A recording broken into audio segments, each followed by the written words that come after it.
Conecte-se consigo mesmo e descubra a paz interior que está esperando por você no nosso curso de Yoga Online com Sadhguru. Junte-se a nós no curso de Yoga Online com Sadhguru. O link está na descrição.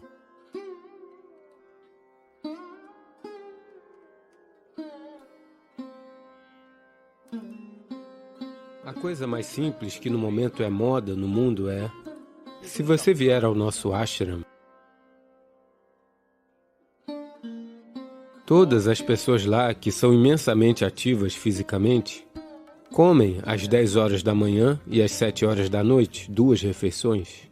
Quantos médicos têm me dito que elas morrerão de desnutrição, que acontecerá isso, que acontecerá aquilo, você deve fazer isso, você deve fazer aquilo. Eu como apenas uma refeição por dia na maioria dos dias. Eu como uma boa refeição e isso é tudo.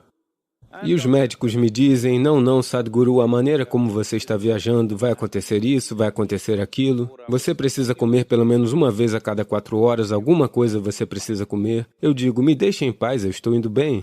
Mas agora, uma grande universidade nos Estados Unidos veio com isto que chamam de jejum intermitente. Isso não é bobagem, é bom. Porém, eles redescobriram algo que nós já sabemos desde sempre. Agora, todos estão dizendo que deve haver um intervalo de 16 horas. Aí, então, todas as suas doenças desaparecerão? Mas que diabos, nós temos dito isso todos esses milhares de anos? Uma simples coisa é: existem muitos aspectos nisso, psicológicos, fisiológicos, mas agora o câncer está em ascensão no mundo. Uma célula cancerígena é como um criminoso na sociedade, todos nós temos em nossos corpos. Somente se elas se tornarem, se a concentração delas se tornar maior do que deveria ser, ou se elas se unirem e se posicionarem em um só lugar, elas se tornam como crime organizado. Existem batedores de carteira em Kochi, eu tenho certeza. Olá? Existem criminosos de pequeno porte operando individualmente, operando em dupla ou trio. Não levamos isso muito a sério, deixamos para lá porque isso acontece. Mas suponha que centenas deles se organizem em um crime organizado. Agora iremos combater. Porque sabemos que agora isso se torna uma ameaça para a sociedade. Da mesma forma, células cancerígenas também são assim. Criminosos, elas estão se movendo por aí, causando alguns danos. O único problema delas é que, neste momento, elas estão, de modo geral, comendo cerca de 8 a 12 vezes mais do que as outras células estão comendo. Portanto, se você simplesmente der um intervalo suficiente entre uma refeição e outra, a maioria delas morrerá porque não conseguirão sobreviver. Isto é algo que nós temos falado desde sempre, porém agora eles descobriram isso com uma pesquisa de $1 bilhão. E eu tenho visto centenas e milhares de pessoas que só se tornaram bem e saudáveis simplesmente porque não estão sempre abastecendo quando o tanque está transbordando.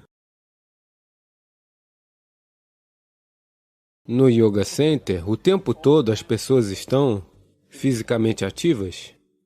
Então todo mundo está faminto por volta de 3h30, 4 horas da tarde. Eles estão extremamente famintos.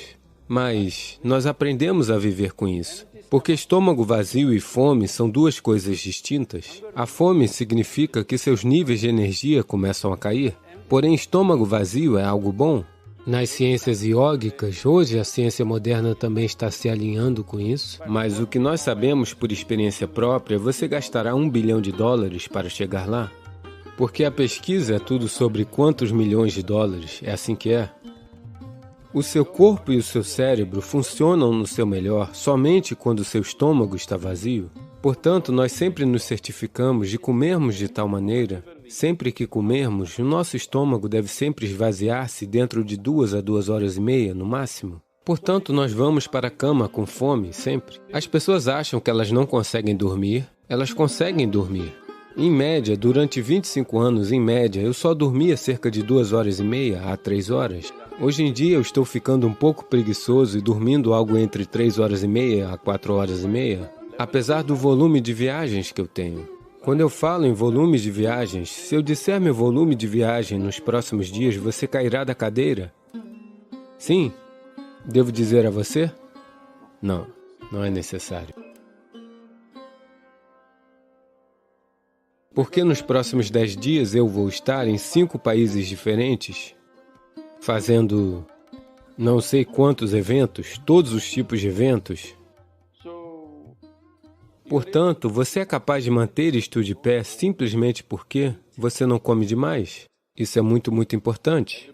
Todo mundo come 2 refeições, eu geralmente só como uma refeição. Entre 4h30 e 5 da tarde, porque eu não gosto de me sentar em frente ao prato e me preocupar com o quanto comer, eu gosto de comer bem. Então, entre as 4h30 e 5 da tarde, se eu comer uma refeição, a próxima será somente no dia seguinte. Isto é suficiente? Eu pareço bem? Olá? Porque para qualquer correção e purificação que precisa acontecer no corpo, seu estômago necessita estar vazio, isto é muito, muito importante. Caso contrário, a purificação ao nível celular não acontecerá. Você acumula coisas e depois tem todos os tipos de problemas. Quando você não toca na comida, você não sabe o que é. Se a comida não é boa o bastante para ser tocada, então eu não sei como ela seria boa o bastante para ser comida. Então nós não deveríamos ter escutado nossas mães e deveríamos comer com os dedos, porque tocar no nosso alimento nos ajuda a manter contato com ele. Você pode... A higiene de suas mãos está inteiramente em suas mãos. A higiene do garfo não está inteiramente em suas mãos. Isto é verdade. E ninguém mais, além de você, usou estas mãos. Portanto, existe uma garantia sobre o quão limpa ou não elas estão neste momento? O garfo, você não sabe quem o usou, como eles o usaram, para o que eles o usaram, e tudo o que eles precisam fazer é limpar com um guardanapo e entregá-lo a você, e ele parecerá super limpo. Acima de tudo, você não sente a comida. A primeira coisa que tem sido ensinada para nós é, se a comida aparecer na sua frente, mantenha suas mãos sobre o alimento por alguns instantes, só para sentir como o alimento está. Se algo aparece no meu prato, se eu simplesmente sentir aquilo, eu sei o que comer e o que não comer. O que eu não devo comer, eu não provo e depois rejeito, eu simplesmente não como. Porque minhas mãos são o primeiro nível. Não provo no sentido de que a língua saboreia, mas eu conheço o alimento. A primeira coisa é conhecer os alimentos.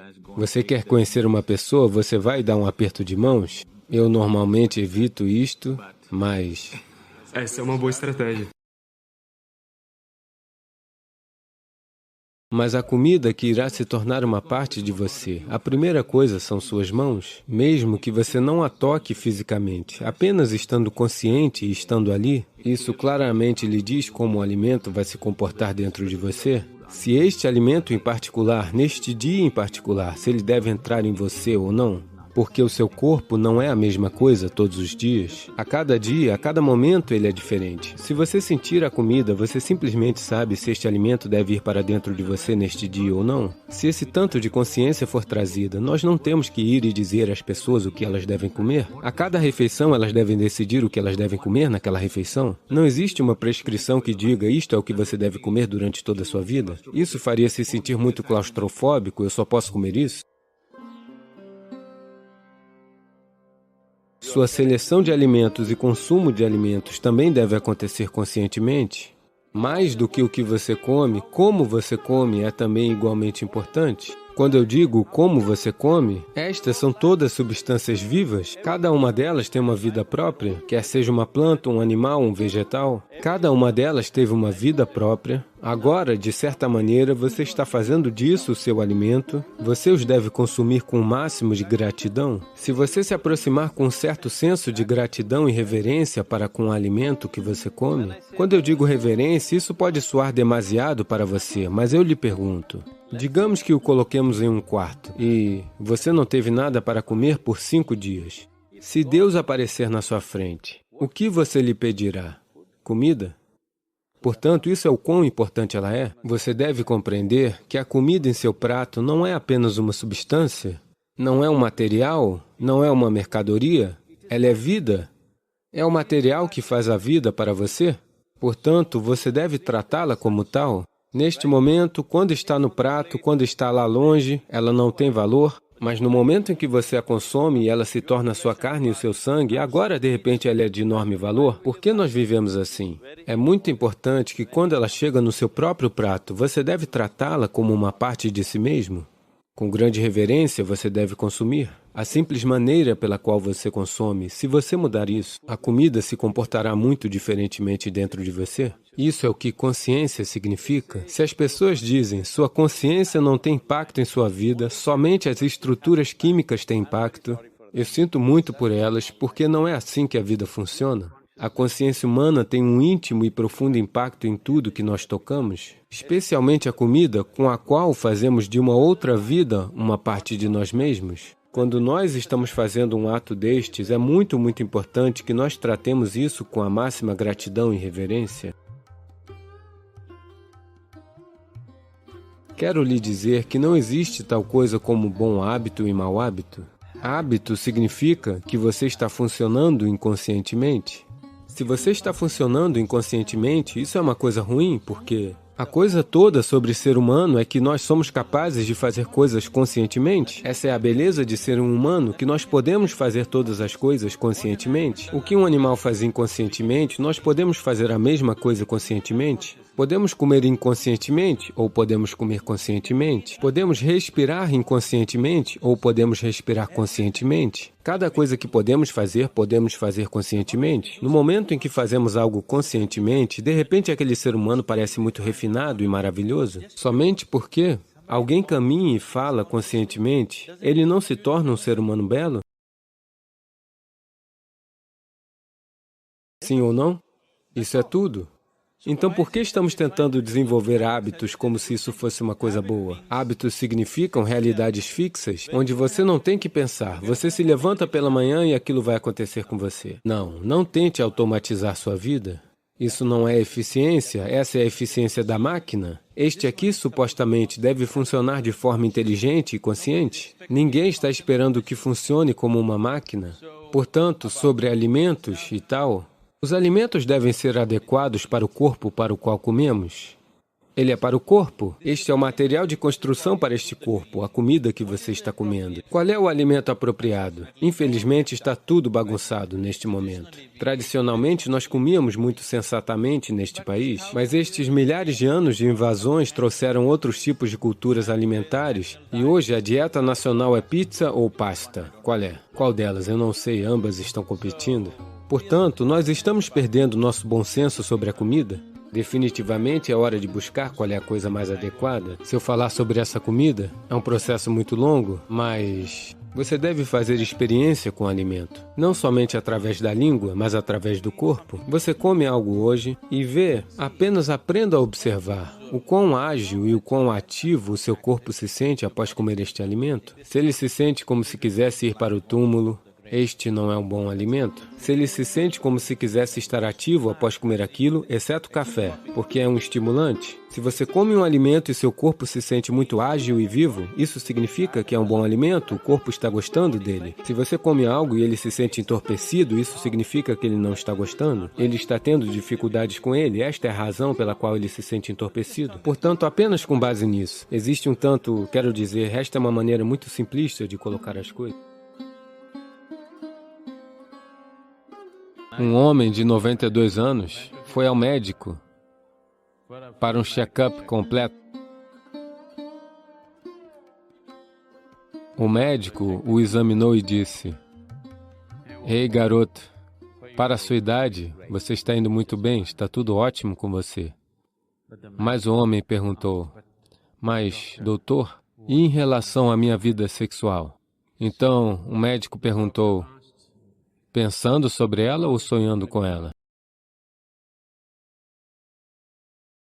Quanto mais você tentar não pensar numa coisa, mais você pensará nela. Essa é a natureza da mente. Portanto, existem muitas razões pelas quais alguém se entrega ao sexo. Para alguns é apenas prazer, para alguns é uma maneira de construir esse vínculo e companheirismo. Caso contrário, as pessoas sentem que estão se afastando. Elas podem estar bem, mas muitas pessoas têm na mente que, se não estiverem envolvidas sexualmente, elas estão, na verdade, se afastando. Não é verdade. Você pode estar muito próximo de alguém e não precisa estar envolvido de maneira física, não é? Mas as sociedades estão preocupadas. Especialmente nessa parte do mundo, as pessoas ficam muito ansiosas que, se não houver sexualidade, você não tem de fato um relacionamento. De fato, a palavra relacionamento, eu demorei algum tempo para entender que aqui, se você diz relacionamento, deve-se entender que é um relacionamento baseado em sexo. Nada mais é relacionamento. Mas eu posso ter um relacionamento muito forte com você e não estar interessado no seu corpo, não é? Eu posso não estar atraído pelo seu corpo de forma alguma, mas eu posso ter um relacionamento muito forte com você. Mas todas essas possibilidades são completamente desconsideradas. Um relacionamento significa que você tem que estar de alguma maneira fisicamente envolvida, homem-mulher, ou homem-homem, mulher-mulher, o que quer que você goste. Essencialmente é baseada no corpo. Qual tipo de corpo é uma escolha individual, mas essencialmente é baseado no corpo. Isso acontece porque, em algum lugar, a nossa identificação com o corpo foi além dos níveis normais de identificação. É uma identificação excessiva com o corpo. É por isso que os relacionamentos baseados no corpo se tornaram um ponto crucial da sociedade. Alguém que está muito identificado com o seu corpo físico é naturalmente orientado pelo sexo, porque essa é a coisa mais intensa que ele conhece. Existem maneiras de fazer você encontrar algo que é muito maior que isso. Uma vez que você prove algo melhor, eu não preciso lhe dizer para você abandonar isso ou aquilo. De qualquer forma irá cair, não é? Existem maneiras de fazer certos sadhanas que são mais intensos do que a sexualidade, que são mais extasiantes do que o sexo. Em um nível, se você observar todas as dimensões do yoga, de uma forma ou de outra, no final das contas, está tentando ativar a pineal, porque quando ela começa a ser secretada, tudo em você se torna doce e bonito. Ela cria todo um prazer interior que faz com que todos os prazeres exteriores pareçam coisas do jardim de infância. Essa é a razão pela qual os yogis apenas ficam sentados de olhos fechados, não porque eles são contra o prazer, eles são contra os pequenos prazeres, é só isso. Então, o Shambhavi, uma coisa que está acontecendo é que ele estimula a secreção da pineal intensamente, o que deixa você inundado em um certo nível de doçura ao longo do dia. Ele deixa você num certo estado de êxtase e felicidade, porque a glândula pineal está ativa. Esse é um aspecto da sua fisiologia que está muito próximo da sua consciência. O resto da fisiologia é sobre a sobrevivência, mas a glândula pineal é um aspecto de sua fisiologia que está muito, muito perto de transcender o físico. Na tradição yógica, essa doçura é chamada de amruta, ou ambrósia, ou elixir da vida. Se uma gota entra no organismo, de repente, todo o organismo se acalma, todo o organismo se lubrifica e funciona bem. O desespero no organismo acaba, o desespero na mente acaba. Então, ambrósia significa que você encontrou seu próprio prazer. Se você é extremamente alegre dentro de si mesmo, você encontrou o amruta dentro de você, você está em um estado extremo de agradabilidade. Agora, estar com as pessoas não é mais sobre extrair prazer delas. Estar com as pessoas é apenas estar com elas. Somente agora você é verdadeiramente capaz de amar. Do contrário, é apenas um truque de abra-te sésamo. Eu te amo significa, acredite você ou não, naquele momento, eles se fazem acreditar em você, porque eles também precisam de algo, você também está precisando de algo. Não é? É como, você sabe, Ali Baba e os 40... Abra-te sésamo significa que se abre. É assim mesmo, eu te amo significa que muitas coisas se abrem. Agora, ao fazer isso, eu não estou dizendo que é certo ou errado, essa é a maneira que as pessoas levam a vida, não há nada nisso, mas ao fazer isso, a verdadeira possibilidade de conhecer um sentimento intenso de amor dentro de si está perdida. Você está aqui constantemente procurando o que eu posso tirar dessa pessoa, o que eu posso tirar daquela pessoa. Isso é uma trapaça. É chamado de caso de amor. Mas é uma trapaça. Mas se você estiver extremamente extasiado por si mesmo, quando estiver com as pessoas, vai ser sobre compartilhar o seu êxtase. É sobre, se elas não estiverem tocadas por isso, de alguma maneira tocá-las com isso, ao invés de ver o que você pode extrair delas. Todos os fundamentos da sua vida irão mudar. Sim e não, no sentido de que não é a sexualidade que a limita, mas a excessiva identificação com o físico que a limita. Então, não é a sexualidade em si que se torna uma barreira, mas o apego ao físico que ela cria, que definitivamente se torna a barreira. Essa pergunta vem de certa quantia de fragmentos, as fofocas que você ouviu sobre como você poderia assimilar seu próprio sêmen e elevá-lo para a sua possibilidade mais alta. Sim, é verdade.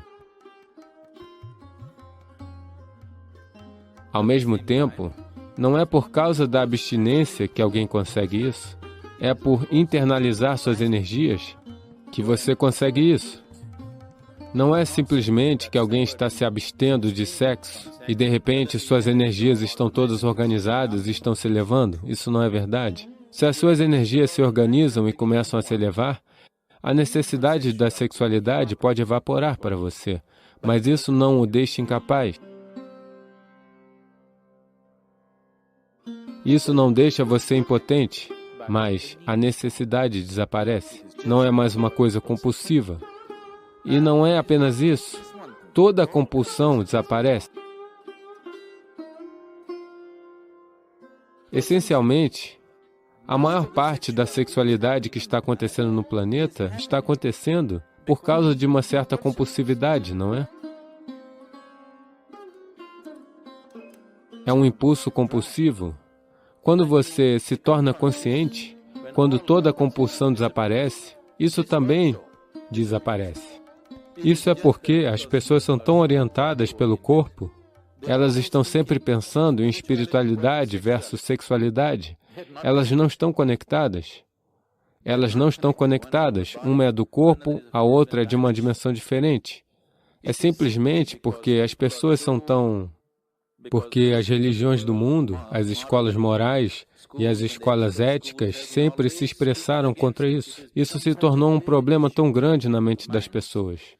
Elas pensam que a única maneira de conhecer algo além é ficar longe disso. Porque em algum lugar você não é capaz de aceitar a simples biologia do ser humano. É uma tragédia que você não possa aceitar essa simples biologia. Ou você tem que celebrá-la, ou você tem que suprimi-la. Nenhuma delas é necessária. Você pode olhar para isso pela limitação que é e pela possibilidade que é. Então, se, por causa da impureza do sexo, sua espiritualidade será perturbada, eu quero que você saiba que seu próprio nascimento é impuro. Quando você vem de um nascimento tão impuro, qual é a possibilidade para você? Não há possibilidade para você. Só se você caiu de algum outro lugar, se a cegonha o entregou, existe alguma possibilidade de você se tornar espiritual? Se sua mãe teve um parto normal, você não tem possibilidade. Uma menina de 6 anos chegou em casa da escola um dia e perguntou: mamãe, como foi que eu nasci? A mãe ficou constrangida. Ela disse: uma cegonha te entregou. Ela disse: tudo bem. Ela anotou. Mamãe, como você nasceu? Uma cegonha me entregou também. Mamãe, como a vovó nasceu? Uma cegonha também a deixou. Então a menina ficou séria e ela se sentou e começou a escrever algo em sua lição de casa. Então a mãe se sentiu desconfortável, ela terminou de cozinhar, então a garota terminou sua lição de casa e deixou o livro lá. Então a mãe foi ler. A lição era sobre a árvore da família. Então a garota tinha escrito: por 3 gerações na minha família, ninguém teve um nascimento natural. Então, por causa de ideias absurdas, ou nós exageramos algo, ou tentamos desnecessariamente suprimi-las. Isso tem um certo papel na sua vida. Se você faz dela algo muito grande, você ficará pervertido em sua cabeça. Se você tentar eliminá-la, você se tornará ainda mais pervertido na sua mente. Afinal de contas, agora eu estou falando, isso é uma forma de energia. Você está olhando para mim? Isso é uma forma de energia. Você está me ouvindo? Isso é uma forma de energia. Essas são expressões diferentes da mesma energia de vida, não é? Agora, a sexualidade também é uma outra expressão dessa mesma energia. Agora, a pessoa precisa decidir quanto de sua energia, em que direção ela deseja enviá-la. Porque, afinal de contas, você é uma quantidade limitada de energia, não é? Veja, é como se você tivesse uma renda. Digamos que você tenha $5.000 por mês. Quanto para o aluguel da casa? Quanto para comer? Quanto para a escola? Quanto apenas para a diversão? Quanto para as férias? Você reparte, não é? Amanhã de manhã, você recebeu seu salário. À noite, você saiu e gastou tudo. Agora, o próximo mês será um problema, não é? É claro que você tem um cartão de crédito, mas tudo na sua vida, se você está conduzindo a sua vida com sensibilidade, tudo na sua vida está distribuído de acordo com seu entendimento, sua necessidade e sua capacidade, não é? Sim? Seu dinheiro, seu tempo, sua energia, não está tudo planejado? Do jeito que você gosta de organizar? Isso também é a mesma coisa. O quanto disso? Em primeiro lugar, você precisa disso? Ou você está fazendo isso por causa da mentalidade social? Se há uma necessidade, se eu digo a você para parar, você se tornará pervertido porque tudo vai acontecer na sua cabeça. Se alguém está lhe dizendo, você tem que fazer isso, se você não fizer, você não é normal, um outro tipo de perversão virá. Ambas não são necessárias. Afinal das contas, você não está indo atrás de um homem ou de uma mulher, você está atrás de um certo nível de prazer. Então, uma vez que você experimenta um certo nível de prazer, Você não gostaria de explorá-lo mais profundamente? Porque qualquer que seja o prazer que tenha acontecido, talvez você tenha usado outra pessoa, mas o prazer aconteceu dentro de você, certo? Então suponha que, de qualquer maneira, o prazer esteja acontecendo dentro de você, a outra pessoa é apenas uma chave para abri-lo. Você não gostaria de ter essa chave nas suas próprias mãos? Sim? Que se você se sentar assim, estará completo. Você não precisa de ninguém. Não, veja, qualquer coisa em sua vida, seja por prazer, dinheiro, amor, isso, aquilo, não importa o que, por qualquer coisa que seja. No momento em que você se tornar dependente de outra pessoa, ninguém nesse planeta é verdadeiramente confiável, não é? Eu fico ouvindo essas queixas o tempo todo. Algumas pessoas, geralmente as mulheres, estão reclamando que seus maridos são excessivamente físicos. E outras mulheres se queixam, ele não encosta um dedo em mim. O que quer que aconteça é um problema, porque nunca irá acontecer exatamente do jeito que você quer. Enquanto uma outra pessoa estiver envolvida, nada nunca vai acontecer 100% do jeito que você quer, não é? Sim ou não? Nunca será. Não importa, se você se casar com um Deus, ainda assim não acontecerá. Enquanto seu modo de ser, seu senso de prazer e alegria depender de outra pessoa, você sempre terá uma queixa. Não importa o quão maravilhosa essa outra pessoa seja. Então, nesse contexto, as pessoas podem ter falado sobre celibato, porque elas disseram, se afaste por um tempo, porque para extrair prazer de alguém, você precisa fazer muitos truques. Isso não acontece de forma simples. Isso se chama cortejar. Uma vez que você for para a corte, o dia do julgamento chegará. É preciso uma quantidade enorme de tempo, esforço, energia e todo tipo de outras coisas, frustrações, ciúmes, problemas, tudo ligado a isso. Então alguém disse, se afaste um pouco dessas coisas e veja se isso pode ser gerado internamente. E então estar com as pessoas será mais por causa de seu amor do que por causa de sua necessidade, que é definitivamente uma maneira melhor de estar com as pessoas, não é? Que é definitivamente uma maneira melhor de honrar outro ser humano, não é mesmo? Dê a este aqui um pouco mais de atenção, em vez de prestar atenção nesse, naquele ou naquele outro. Dê a este aqui um pouco mais de atenção. Ele produzirá muito mais prazer do que qualquer outra pessoa pode produzir para você.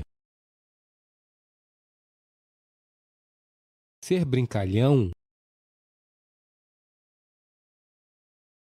sempre foi entendido como irresponsabilidade? Sim? Você sabe, desde a sua infância e provavelmente com seus filhos você também esteja fazendo isso, se eles são simplesmente brincalhões, você acha que isso é ser irresponsável? A maneira mais responsável de viver é você sendo brincalhão com a vida. É absolutamente irresponsável carregar um rosto alongado e andar por aí neste planeta? Sim ou não? Não é absolutamente irresponsável andar por aí com infelicidade? Sim? Essa é a coisa mais irresponsável que você pode fazer? Então, ser brincalhão não é irresponsabilidade? Ser brincalhão é ser muito responsável e responsivo à vida. Somente quando você é brincalhão você pode fazer isso? Quando você é sério, o mundo não existe para você, é só você e suas bobagens. Sim? Quando você é sério, é apenas sobre você e suas bobagens. O mundo e outras vidas não existem para você. Somente quando você é brincalhão poderá prestar atenção a tudo. Você só pode realmente responder a tudo no mundo se você for brincalhão. Caso contrário, você não pode. Apenas o fardo disso o matará. Portanto, ser brincalhão não é uma filosofia que você deve desenvolver, vou ser brincalhão, não. A ciência está lhe dizendo que toda a existência é apenas uma dança de energia. Parece que as forças que criam esta existência estão sempre brincando. Sempre, nesta cultura, a criação tem sido descrita como a brincadeira de Deus. Quando eles diziam brincadeira de Deus, muitas pessoas pensantes pensavam, aquele tolo está brincando com a minha vida, por isso toda essa infelicidade. As forças da criação estão constantemente brincando. Se elas pararem de brincar, você está acabado. Sim. Todas as forças básicas nisso, dentro do próprio corpo, elas devem estar brincando com total vigor. Só assim tudo estará bem. Se elas pararem de brincar ou se recusarem a brincar, você está acabado. Então, brincar não é apenas em sua atitude. Esta não é a sua atitude. Esta é a atitude do Criador. Esta é a atitude da criação. Se você está em sintonia com a criação e com o Criador, ser brincalhão é muito natural. Somente quando você não está sintonizado com isso, de algum modo, você ficou totalmente escravizado ao processo da sua mente, do seu pensamento, das suas opiniões, das suas ideologias, dos seus certos e errados, de suas moralidades. Então é apenas que você perdeu o seu brincar. Se você estiver alinhado com a vida, se estiver alinhado com a criação ou com o Criador, você naturalmente será brincalhão. Você começou a ignorar a grande criação e se tornou muito apegado à sua insignificante criação que está acontecendo aqui. É por isso que toda a brincadeira se foi. Se você estiver alinhado com a grande criação, não existe outra maneira de ser. Você será brincalhão. Somente se alguém é brincalhão, tal pessoa pode realmente enfrentar os problemas no mundo sem ser afetada por eles e fazer o seu melhor sobre isso. Se ele não souber como ser brincalhão, estes problemas irão devorá-lo. Os problemas que existem no mundo não são simples. Se você tentar enfrentá-los sem a ludicidade necessária em você, nunca, jamais pense que você vai solucionar o problema. Você simplesmente será engolido pelo problema. Isso é tudo que acontecerá. Muitas pessoas têm sido devoradas, não é mesmo? Inúmeras pessoas com boas intenções, não foram elas engolidas? Não foram engolidas pelos problemas do mundo? Inúmeras pessoas com muito boas intenções foram simplesmente consumidas pelas situações existentes? Você só pode lidar com elas se você for realmente brincalhão. Caso contrário, tudo será um problema. Se você mantiver apenas algumas horas de brincadeira por dia sobre o que você está fazendo, você verá que até seu corpo físico começará a funcionar muito melhor. Sua cota de sono diminuirá e a meditação se tornará um processo natural para aquele que é brincalhão. Porque, no momento em que você está brincando, você não está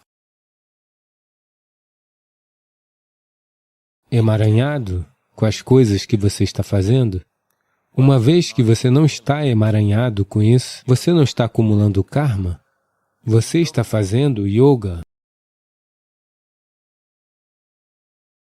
O processo de viver não é se emaranhar, o processo de vida é tornar-se liberto.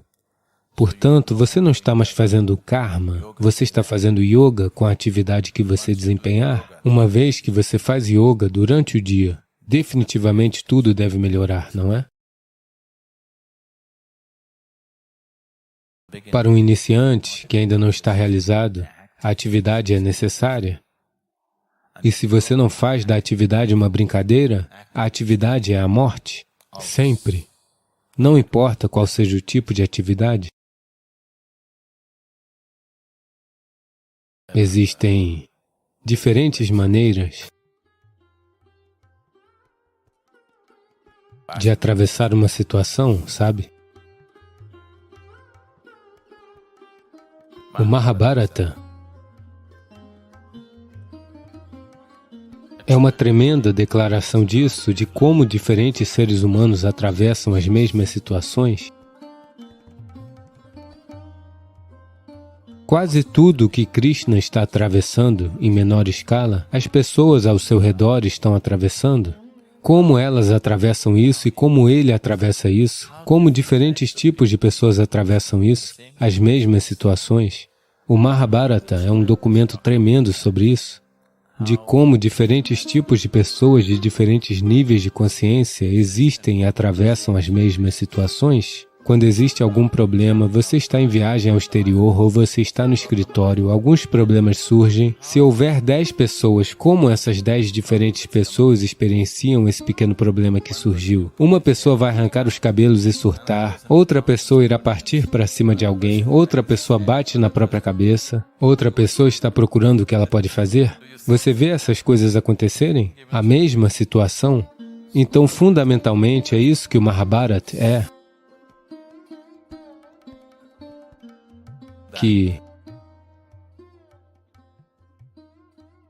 existem todos os tipos de pessoas, pessoas boas, pessoas más, completamente malignas, absolutamente virtuosas, vários tipos de pessoas.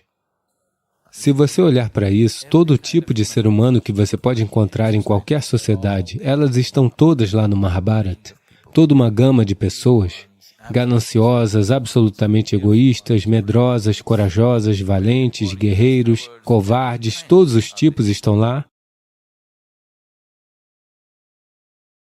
E elas todas estão sendo submetidas a todo um intenso drama, e você olha para a experiência de cada uma, é muito diferente, e a forma como elas lidam com isso é muito diferente, e onde chegam ao final é muito diferente. Por meio de todo esse drama, de todas as pessoas, Krishna está atravessando a quantidade máxima de dramas, porém intocado,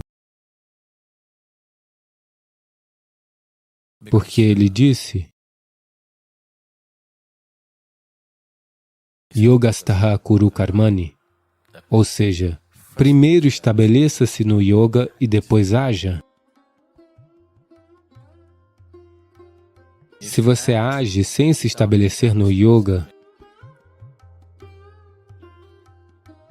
então a sua ação se tornará um emaranhado, não importa o que você esteja fazendo. Coisas simples que as pessoas se dedicam a fazer na vida. Afinal, para a maioria das pessoas, 95% das pessoas no mundo, tudo ao que elas têm se dedicado é apenas para ganhar algo para a sua sobrevivência, procriar, criar seus filhos. É isso. Apenas para este pequeno drama que elas escolheram para si mesmas, elas queriam isso. Um pequeno negócio ou um emprego, uma casa, esposa, filhos, marido, é isso. Para gerir isso, onde eles acabam? Muitos acabam nos hospícios insanos também, apenas fazendo esse simples trabalho, não é mesmo? Sim? Eles não assumiram os problemas do mundo. Eles não querem ser Dharma Guptas, querendo estabelecer o Dharma no mundo, nenhuma responsabilidade tão grande que eles tenham assumido, apenas para ganhar a vida, sobreviver, procriar e morrer. O que todas as criaturas do planeta fazem Para isso, veja onde as pessoas estão acabando. Quantas pessoas estão acabando totalmente malucas? Quantas pessoas estão nessa ladeira abaixo? Sim, gente demais, não é? Está tendo um peso excepcionalmente incomum, um simples processo de vida. Não é necessário ser assim, mas infelizmente tem sido assim para muitas pessoas, simplesmente porque não existe o brincar em suas maneiras de existir. Não existe brincadeira na maneira como elas vivem. Elas são mortas de sérias. Agora, essas duas coisas parecem contraditórias. Em um nível estamos falando sobre intensidade de paixão, devoção, em outro nível de brincadeira. Essa é a questão. Se é paixão,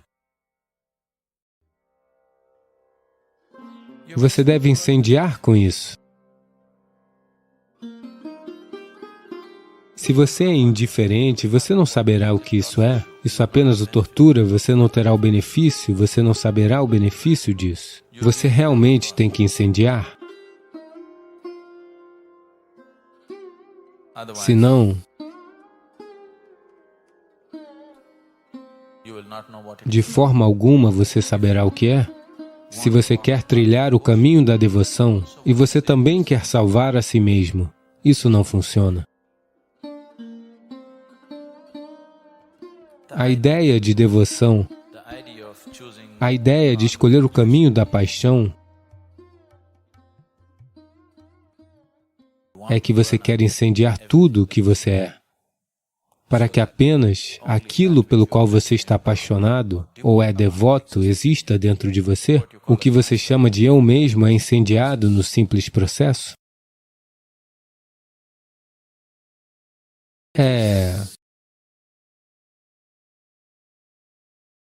Para uma mente pensante, isso parece autodestrutivo,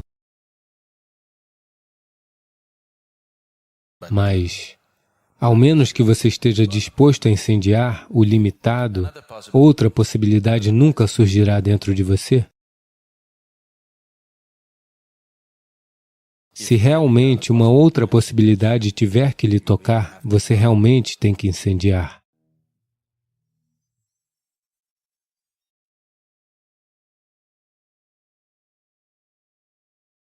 Nos vemos em breve para mais descobertas e aprendizados. Não se esqueça de se inscrever e convidar seus amigos para fazerem parte dessa comunidade de crescimento mútuo.